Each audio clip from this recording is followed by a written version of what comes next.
桃太郎。昔々、穏やかな野山の近くの小さな村に、心優しいおじいさんとおばあさんが住んでいました。その村は色とりどりの花々に囲まれ、清らかな小川が湧き出す、とても美しい村でした。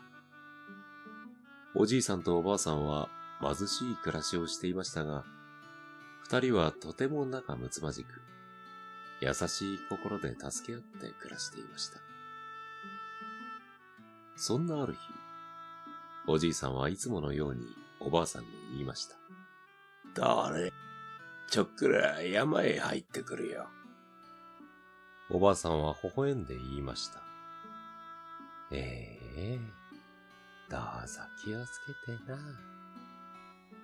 そうして、おじいさんはいつものように山へ芝刈りに出かけて行ったので、おばあさんもいつものように川へ洗濯に出かけました。清らかな小川の流れに手を差し伸べて、おばあさんは鼻歌しながら、ジャブ、ジャブと洗濯物を洗います。いつものような穏やかなひとときでした。ところがどっこい、おばあさんはいつもと違うことに気づきました。清らかな小川の上流から何やら大きな桃が流れてきます。それは米俵よりも大きな桃で、どんぶらこ、どんぶらこ。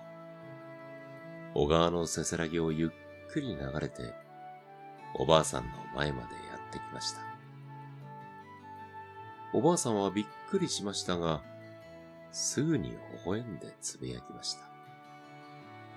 おやまあ、どうしたことだろう。こんな大きな桃ならば、みずみずしくてよっぽど美味しいに違いないさね。おじいさんがさぞ喜ぶでしょうね。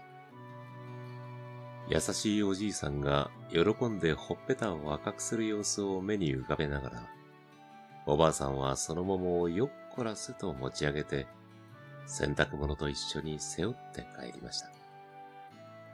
おばあさんがようやく家に戻ると、おじいさんもすぐに芝刈りから戻ってきました。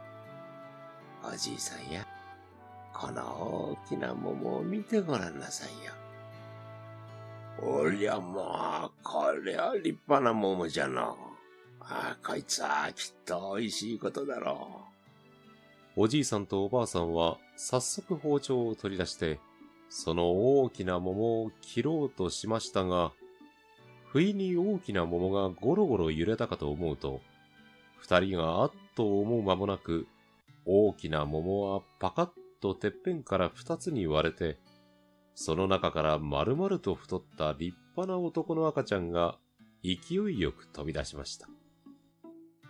びっくり仰天してしまった二人でしたが、生まれた赤ん坊があまりに愛らしいので、おじいさんとおばあさんは顔を見合わせてふっと微笑みました。おばあさんはニコニコして言いました。この子はきっと、子供のいない私たちに天からの授かり物でしょう。私たちはこの子を立派に育ててあげないといけませんよ。おじいさんもホクホクした顔で言いました。そうじゃな。大きな桃から生まれた立派な子だから、桃太郎と名付けようじゃないか。おじいさんとおばあさんは桃から生まれた桃太郎を心の底から可愛がって育てたのでした。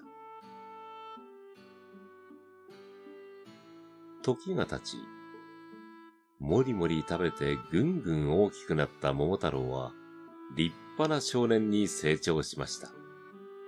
目鼻立ちはいかにも強そうで、村の子たちと何をして遊んでもいつも一番になるほど本当に強いのでした。そんなある夜、村はひっくり返したような大騒ぎになりました。いや、そりゃ、そこらにある宝物は残らずもらっていくぜ。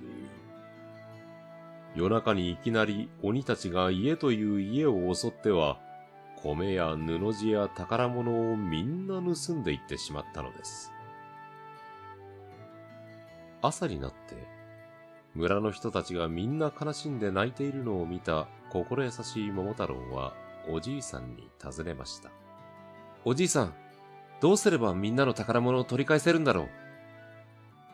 おじいさんは難しい顔をして困ったように言いました。鬼たちは海の向こうの鬼ヶ島に住んでおってな。そこは荒い波を越えて切り立った崖を越えなければたどり着けぬ。それに鬼たちはみんな腕っぷしが強いのでな。なかなかどうして簡単に宝物を取り返すことはできんぞ、桃太郎。そう言われると、勝ち気で勇気あふれる桃太郎は桃の花のようににっこり満開に笑って胸を張りました。おじいさん、僕はその鬼ヶ島に冒険に行って、きっと鬼たちをやっつけて、村のみんなの宝物を取り返してくるよ。言われて、おじいさんとおばあさんは困ってしまいましたが、生まれながらに負けん気が強く、自分の心を曲げない桃太郎のことです。これはいくら止めても効かないだろうと悟ったおじいさんとおばあさんは、桃太郎の決心を応援することにしたのでした。おじいさんは家の奥から、おじいさんが若い頃に戦で使った鎧と刀の埃を払って磨き上げ、桃太郎に着せてあげました。そして、おばあさんは台所で丹精込めて、丁寧に、丁寧に、祈りと願いを込めて、たくさんのお団子を作って、それを家の中で一番立派な紫の巾着に入れて、桃太郎の前に差し出しました。おばあさんは言いました。いいかい桃太郎や。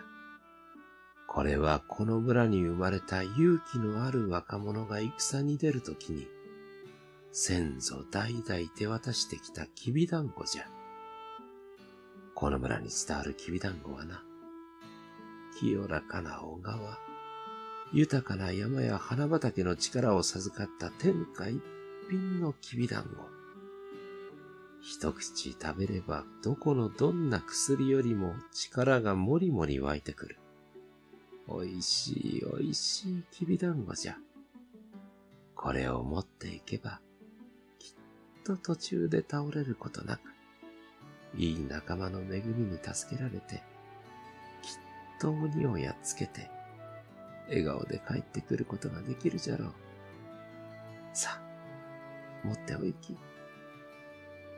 おばあさんが目に涙を浮かべながら桃太郎にきびだんごを手渡すと、おじいさんも涙を拭きながら、それでも一生懸命微笑んで、桃太郎の鎧の帯を締めてあげました。さあ行け、桃太郎。お前は勇気ある子だ。そして、わしらの大切な子じゃ。もしもお前がわしらと自分を信じるなら、お前にできないことは何一つない。力を込めてそう言って背中を押してくれるおじいさんに、桃太郎は満開の笑顔で言いました。うん。もしも僕がおじいさんとおばあさんを忘れないなら、村の友達を大切に思えるなら、僕は決して一人じゃありません。だから、僕はみんなの心と一緒に、きっと鬼ヶ島に行って帰ってきます。口元を凛々しく結んだ桃太郎は、おじいさんの鎧を着て、刀を腰に、おばあさんのきびだんごを小脇に下げて旅立ちました。涙を流すおじいさんとおばあさんの家を出て、村外れまで送りに出てくれたたくさんの村人にも見送られ、いざ旅立とうとした時でした。いつも桃太郎と一緒に遊んでいる村の子供たちが、竹竿と木綿の布で急いで作った日本一の登り旗を桃太郎の背中にくくりつけてくれたので、村のみんなから行ってこいよと手を振られながら、勢い豊かに桃太郎は故郷を離れ、颯爽と村から遠く遠く先へと清らかな小川に沿って鬼ヶ島の方へテクテク歩いて行きました。と、小川が小さな川に流れ込むところに来たとき、そこにいた一匹の大きな白い犬がじーっと桃太郎を見て言いました。あんた、村の桃太郎さんじゃないですかい。そんな立派な格好して、一体どこへ行くんです？鬼ヶ島へ鬼退治に行くんだよ。白い犬はきょとんとして桃太郎を見つめていましたが、不意にキューッとお腹が鳴ったので、クンクンと桃太郎の小脇のきびだんごの匂いを嗅いで言いました。桃太郎さん、そのきびだんごを一つくださいな。そうすりゃ、おいら鬼ヶ島へでもどこへでもお供しますよ。何しろおいらのすばしこさには誰もかないっこないですからね。きっとお役に立ちますよ。いいよ。桃太郎が白い犬にきびだんごを分けてあげると、なんとお腹を空かせていた白い犬はむくむく元気になって、喜び勇んで桃太郎のお供についてきました。桃太郎には友達が一人できたのです。二人が大きな川に沿って歩いて、海へ向かって深い林の中を進んでいくと、一匹のお調子者のお猿が木の上から降りてきて言いました。こいつは、向こうの村から鬼退治に来たと、この辺りでも噂に名高い桃太郎さんじゃありませんか。それにしてもいい匂いだ。桃太郎さん、そのきびだんご一つ遅れてないですか。あっしは知恵が回ることにかけちゃ誰にも負けないつもりなんですよ。きっとお役に立ちますから。ねえ。いいよ。桃太郎がお猿にきびだんごを一つあげると、たちまちお猿は100人力の元気をもらって飛び跳ねるやら喜ぶやら。こいつはうまいや、おいしいや。こんな大層なものをもらって何もしないでいられませんやね。元気をいただいたお礼に、あっしもお供いたしますよ。ねえ。お猿はすっかり気をよくして、桃太郎の鬼退治についていくことにしました。鬼ヶ島まであと少し、浜辺に続く野原を3人で歩いていると、足を怪我してうずくまっているキジに出会いました。大丈夫かい？桃太郎が声をかければ、キジは足の痛さにケンケン泣きながら言いました。あなたは、遠くの村に私が飛んでいた時に遊んでいるのを見かけた桃太郎さんですね。大きく立派になられたものです。どうかお願いです。足が痛くてもう歩けないんです。私を助けてくださいませんか。いいよ。桃太郎はどんな薬よりも効くというおばあさんのきびだんごを一つ、キジに食べさせてあげました。するとどうでしょう。キジの瞳はキラキラ輝き、痛そうだった足の傷なんかすぐに消えてしまったので、キジはケンケンケタケタ喜んで飛び回りました。キジは桃太郎の足元にすがって言いました。このご恩を返さずにはいられません。どうか私を仲間に入れてくださいまし。私はこう見えてもつつく力の強さだけは誰にも負けやしないんですよ。よーし、みんなで一緒に鬼退治に行こう。桃太郎の友達は3人になりました。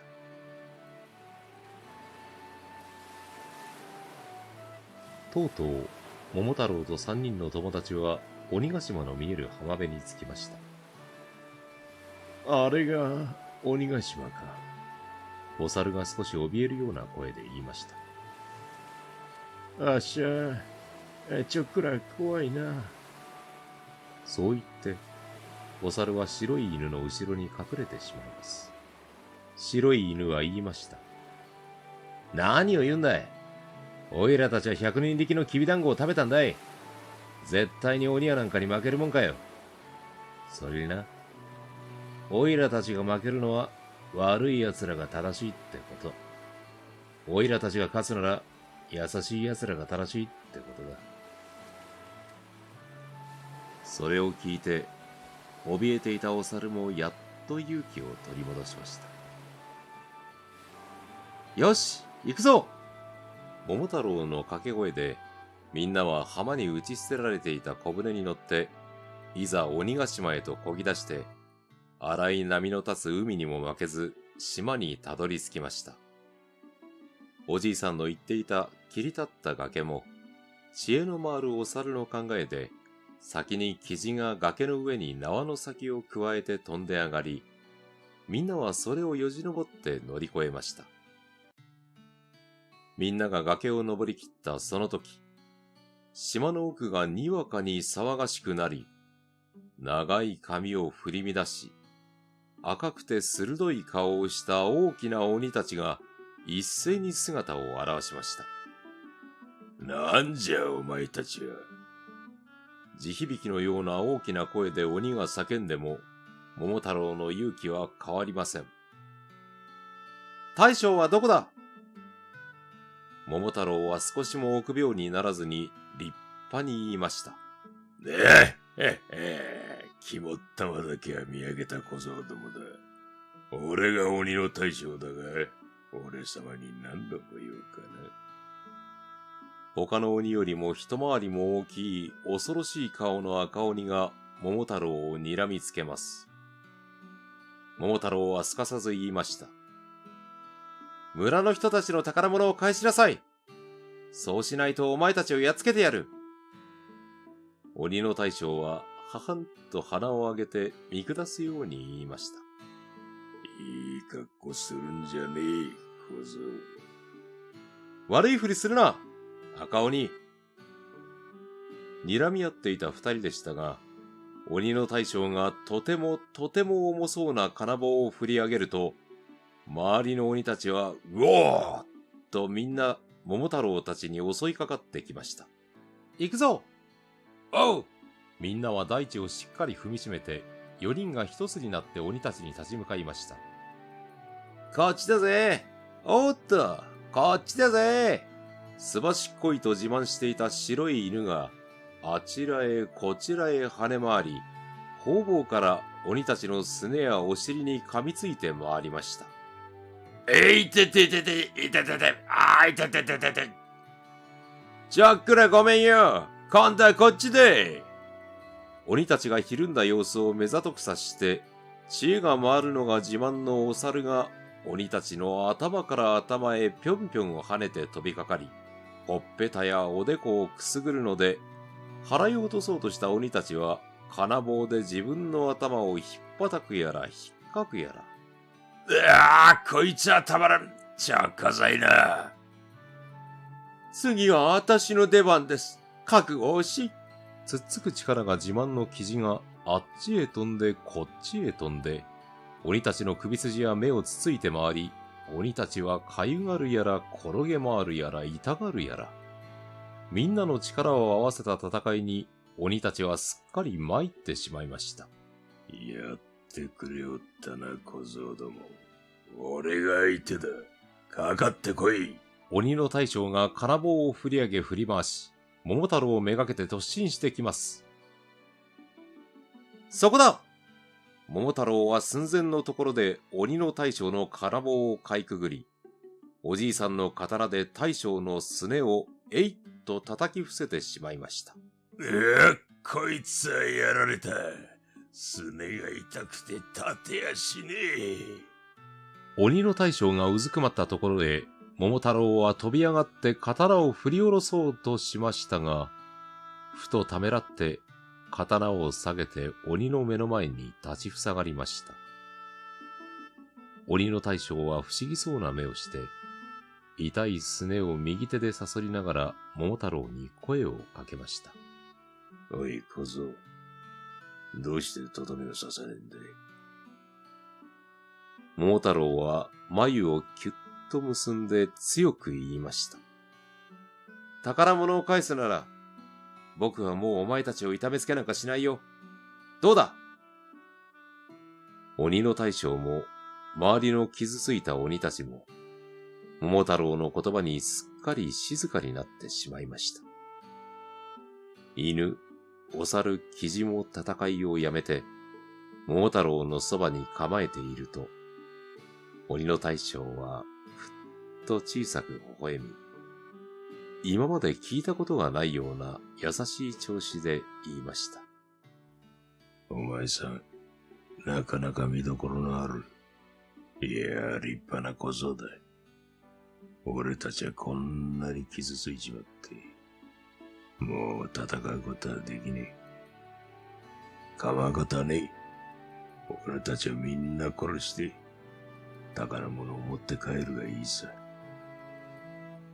鬼の大将が寂しそうにそうつぶやくと、周りの鬼たちはすすり泣き始めました。桃太郎はちょっと顎を引いて考え込みましたが、眉をキュッと強く結んだまま、すぐに首を振りました。そんなのは嫌だ。傷ついてるならこれをあげるよ。